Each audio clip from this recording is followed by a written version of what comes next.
why is it that some people that you look at can speak 2, 3, 4, 5, 6, 7, 8 languages, as many languages as they really want, and then you're stuck here speaking English and only barely? 因为你是不是笨? Is it because you're not talented? They're not the reasons. You can speak multiple languages, you just don't know how to. For the most part, 95% of people will live and die speaking mainly one language. They may learn a couple words when they go on holiday, things like hola, buongiorno, but for the most part, it'll be their mother tongue from the day one till the day end. And then there's a small group of people, you'll definitely have met a couple of these people before, who can speak 2, 3, 4, 5 languages. They can speak Spanish and English and French and German. He was speaking in French. Mais maintenant, sur ma vie, impossible de m'en souvenir.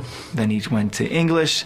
Are you aware of the job I've in order to carry out in France? At a certain point he went to German. Würden Sie bitte in die rechte untere Innentasche meines Mantels greifen und mir geben, was Sie darin finden? And then he went into a little Italian. Gli amici della vedetta ammirata da tutti noi, questa gemma propria della nostra cultura, saranno naturalmente accolti sotto la mia protezione per la durata del loro soggiorno. Now why is this? 就是为什么呢？我做了这个视频 is because I know what they do and I know what you are not doing right. Trust me, I've done both methods and I know that the way that they do it is first of all way more fun and way more useful. Like you're actually going to remember the language for longer. You could take a couple weeks break, a couple months break, and you'll be way less rusty than the traditional method of learning. So why can a small group of people speak 2, 3, 4, 5 languages and you can't? I'm going to break this down into 3 main things. First of all, we need to identify what you're currently doing.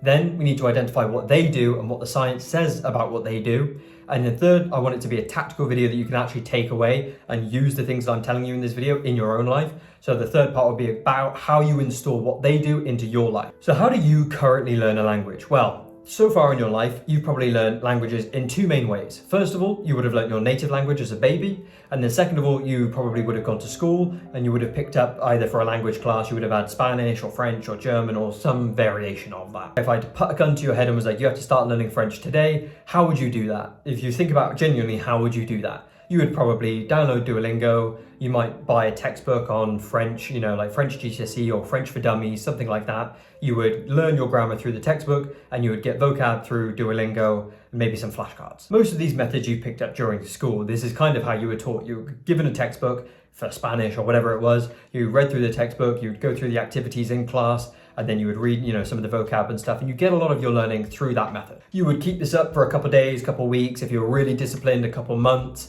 But over time, it would start to drag, it would feel like a chore, and you would slowly give up. It's funny because I mentioned that you learn languages twice in your life already, probably, as a child and then in school. You default to the way you learnt in school. However, your most successful language was the one you learnt as a child. And if you think back to when you were a kid, you weren't downloading Duolingo to learn English from your parents. It was never a thing. You didn't learn grammatical structures from your parents. I'm sure if you went far enough back, you would probably not even realize what the word grammar meant. This is where we start to go wrong. We default to the wrong method of learning. We default to when we were back in school and that's how we were learning languages.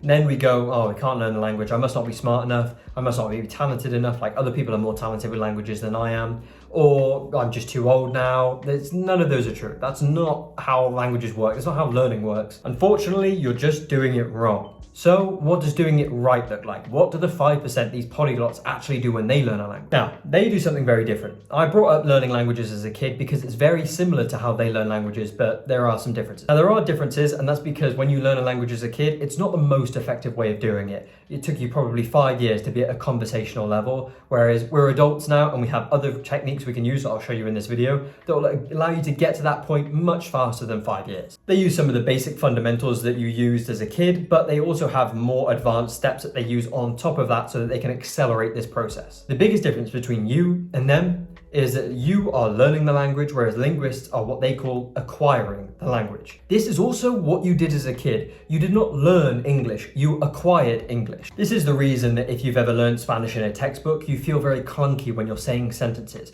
But with your native language, you can kind of just say things before you think about, I'm not thinking about what I'm saying now, I just say what I'm saying. That's because I've acquired this language, I haven't learnt it. When you acquire a language, you don't have to think about everything before you say it, although maybe we should. But when you're learning a language, you go through the grammatical structures. So when you're trying to say a sentence, you think about the grammar and the structure of that sentence, and then you try and put the vocab words inside of it. But that's not actually how you would learn a language day to day. It takes too long in your conscious mind to do that. Language needs to be subconscious. And to do that, you need to acquire the language, not learn it. All right, to prove this, I'm going to give you a lesson in Mandarin and I'm going to give you an acquisition lesson, not a learning lesson, okay? So it doesn't matter if you don't know any Mandarin. 这是我的手，这是我的手，这是我的手，这是我的头，这是我的头，我的头。Now, you may not know any Mandarin, but you've probably picked up that shou in Mandarin means hand and tou means head. I am teaching you, but you're actually learning through acquisition here. You're acquiring the language through comprehensible input. I've given you input there, so I pointed to the actual object that it is, and I've said the word in Mandarin for what it is. I haven't just, given you a flashcard and said hand equals shou or something like that. Instead, I've shown you and connotated the meaning with the word and the sound. This is acquisition in play. Giving you comprehensible input. Comprehensible meaning that you can comprehend what's happening. So you don't need to know any Mandarin, but you can see that I'm pointing at stuff and saying like words.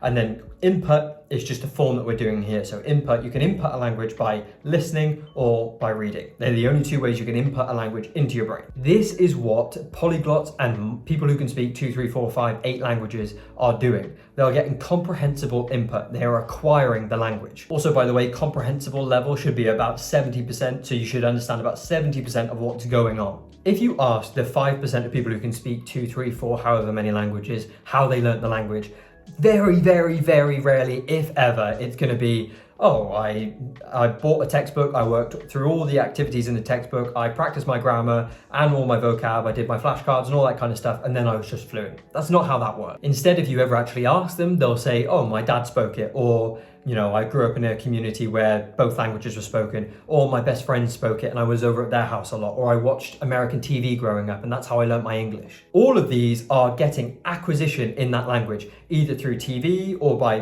patient parents or patient friends who were teaching them that language, but they were acquiring it. They were in an environment where they could get loads of comprehensible input. Now, does this mean that you need to go live in China if you want to learn Chinese? Probably not. In fact, it probably hurts you a little bit if you just jump knowing nothing into Mandarin Chinese. If I just dropped you in Shanghai, China, you would know nothing. And it would just basically be survival Chinese. You would just learn enough Chinese to get you back into English.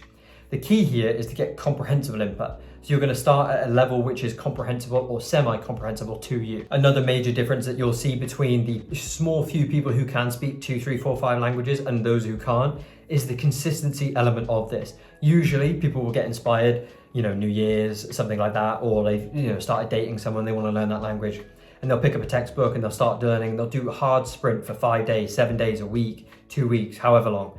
But they're not consistent. They do it for like 2, 3 hours every day for 4 days and then they stop because it's boring and hard work and then they never really pick it up, or it's like start and stop. Whereas if you look at the polyglots, they are doing it consistently. They get exposure every day and it can be less, it can be 30 minutes, an hour, but they're getting consistent exposure over long periods of time. Another thing that they do differently, and you're not gonna like this, but it is true, they get lots and lots of reps in. Just like building a muscle, you need to get a lot of reps of breaking that muscle down and repairing it. If you want to get that muscle stronger, your brain is a muscle. You need to use as many things as possible to get as many reps into your head. You're going to need to repeat stories. You can listen to podcasts. You're going to need to re-listen to that podcast, and then you're going to need to re-listen to it again and make sure that you can understand what's happening. So what does the science say about this? Well, first of all, for acquisition, there was a study done by Cambridge which showed that learners acquire a second language more efficiently when the input they receive is just beyond their current level at the moment. So this is the I+1, basically where their level is, but stretched a little bit. So there's a lot of words that they know, but again, it's the comprehensible input part of 70% of it is what they know, 30% of it is stretching them with words that they don't know. For the consistency thing, this has been proven time and time again with studies on active recall and spaced repetition, but also just on consistency itself. So there's a study done where it showed that regular habitual language exposure, even in small daily doses, builds lasting brain pathways, whereas if inconsistent, it then breaks those pathways down. It just needs to get more reps and you need to keep refreshing those pathways and keep using them. So using 30 minutes every day beats 10 hours one day a week. And here's a study on repetition, which basically showed that repetition really matters. Not just doing it once or twice, but repeated exposure. In this case, it took at least 7 times to lead to meaningful language acquisition and language gains. And this is mainly vocab based. So you need to basically see that word and see it, remember it, and let it go. 7 times for you to really lock it into your brain. And this is just an average, so obviously for you it may be a little bit less or a little bit more, but on the whole, about 7 times. I want this video to be as tactical and useful as possible, so now we're going to go into how do you actually use these things. It's great that you know them, but how do you put them and install them into your life so that you can learn 2, 3 or more languages. If I was learning a complete new language from scratch, this is exactly how I would start doing that today. First, what I'd want to do is get a basic sentence in that language. I want it in the form that you're going to use that language in. So say for Mandarin Chinese, there is pinyin, but there's also characters. I want it in character form. You can have pinyin on top as well. If it's Spanish or anything like that, just ignore what I said then, just get a full sentence. Now, you can do this in many ways. You can use your textbooks if you want to do that. You can also ask ChatGPT, any like online YouTube course. Keep it low investment because you're not sticking with this for very long. You just want to get the feel for that language. What is an actual sentence, short sentence, and then a long sentence? So like, I like riding my bike, or something like that, or I like going to the park with my friends and playing football, something like that. Super fundamental, super simple, just so that you can see how the language flows, what the grammar looks like, what the words look like, all that kind of stuff, just in an actual context. Then what you've got to do is get a list of the 1,000 of the most common words in your target language. This is the one for Mandarin Chinese, so if you're interested in learning Mandarin Chinese, you can get this by going to our website.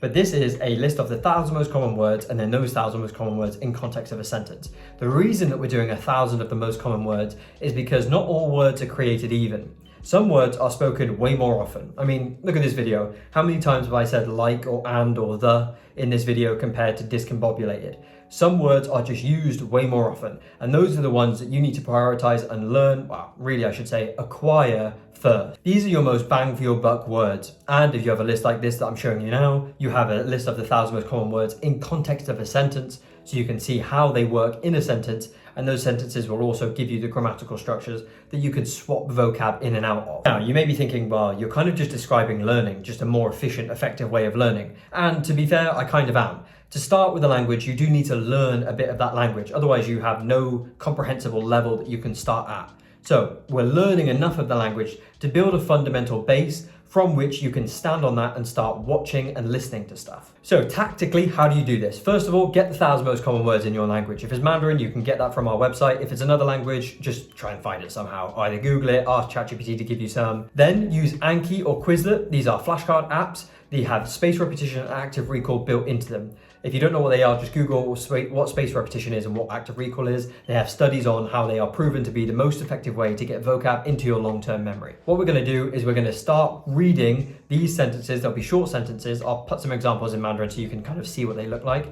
I put these sentences on one side of the flashcard, and then on the other side, I put the English definition. You can either literally do these on real flashcards or use Quizlet or Anki. Again, if you're on our website for Mandarin Chinese, we have already pre-made 1,000 most common words flashcards, so you can just pick those up and use those. And if you're learning another language, maybe try and find that for that language. What you actually tactically need to do is get that 1,000 most common words and make the flashcard. So take 5 to 10 words off of that. If you can, start with words.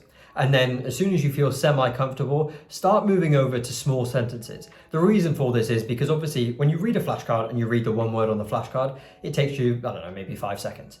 To read a sentence, a small sentence, like a short one, doesn't take you that much longer, maybe another 3 seconds.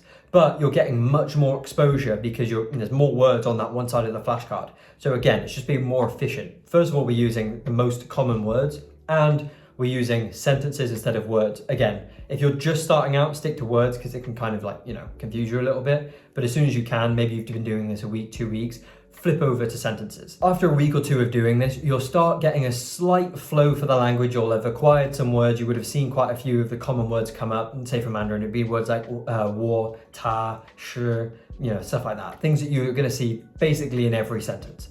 Once you've started being a little bit familiar with the language, what you need to do now is start listening and getting some exposure in that language. And again, make sure it's in the full form. So if you're learning Spanish is the full form, but for say Mandarin Chinese or something like that, where it's a character-based language, make sure that you are listening and reading to the characters from day one. There's no point stopping it because the full language is using characters, and if you're just using pinyin, you'll regret it, trust me, later down the line. So what does it actually look like? Say for Mandarin Chinese, you've started now for 2 weeks, you've been learning words, you've now transitioned onto sentences, and you have a good, you've maybe got about 100 words that you know comfortably that you could recognize and see again, and you know the English meaning of that. What you want to start doing now is reading and listening to that language. The main ways to do that I'm going to start with are to go to YouTube. To go to YouTube, I'm going to find some comprehensible input as a beginner in Mandarin, if that's my target language. So I'm going to use our website because it just has a bunch of resources compiled for Mandarin speakers and want to be Mandarin speakers.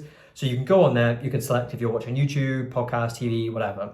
And then you can find something that's at your level that you can start comprehending and watching. The key here to do this is when you're watching the thing, you want to be listening and have subtitles on, and you want to have no English. Ideally, you don't want them to be speaking English, and you don't want the subtitles to be in English. It's all got to be in your target language. That's how you're acquiring it. There's two methods. It's intensive or extensive work. Intensive means that when you're watching, say, Peppa Pig in Mandarin, you're pausing it after every sentence and making sure you know every single word and what it means.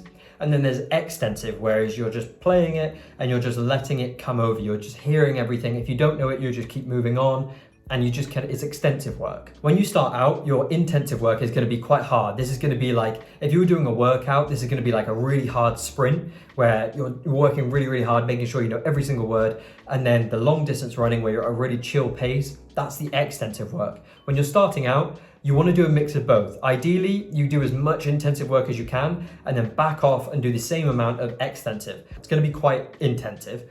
So you're going to do 5 to 10 minutes of it by watching the video, pausing it if you don't know a word, searching up what that word means, and then playing the video so you know everything. Play the next bit, keep playing until you've done 5-10 minutes of it. Your brain will feel very like mushy almost and very drained, but you're learning and acquiring that language now. And then I'd recommend, as much as possible and as much as you like doing, get some extensive work. So just have the podcast playing in the background, or once you've done some intensive work on that video, let that video just play again, and you're not really paying attention. You can you do the dishes or just do a menial task that you don't need to focus on completely, and just let the language wash over you. You may also have realized that I haven't once told you to actually speak this language yet, and there's a reason for that. A lot of people, their goal is to speak the language. However, you can only speak as much as you've inputted. Speaking is the output.